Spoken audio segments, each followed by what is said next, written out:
বোদা নামটি শুনলেই অনেকের মুখে ফুটে ওঠে হাসি, কেউ কেউ করেন তামাশা। কিন্তু এই নামের আড়ালে লুকিয়ে আছে এক অজানা ইতিহাস, আছে সংস্কৃতি আর ভৌগোলিক পরিচয়ের অনন্য স্বাক্ষর।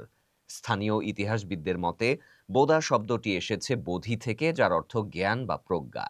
আবার কেউ বলেন জলাভূমি ঘেরা এই জনপদের নামকরণ হয়েছিল বোঢা, অর্থাৎ ভিজে ভূমি থেকে। যেভাবেই আসুক, বোদা নামটি আসলে সরলতা, প্রজ্ঞা আর মাটির গন্ধ বহন করে।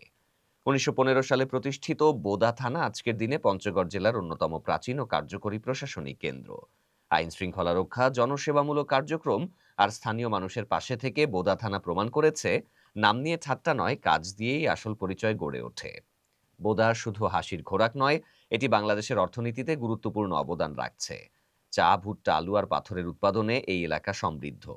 শিক্ষিত সমাজ গঠনে বোদা কলেজ ও বিভিন্ন বিশ্ববিদ্যালয়ের ভূমিকা অনন্য। হাজার বছরের লোকসংস্কৃতির অংশ হয়ে ওঠা মেলা ও উৎসব আজও এখানে প্রাণের স্পন্দন যোগায়। স্থানীয়রা গর্ব করে বলেন, বোদা মানে বোকা নয়, বোদা মানে জ্ঞানের আলো, বোদা মানে আমাদের শেকড়। তাই বোদা নামকে ছোট করে নয়, বরং গর্ব করে উচ্চারণ করা উচিত, কারণ হাসি ঠাট্টার বাইরে বোদা আজ উত্তর বাংলার এক গৌরবময় পরিচয়।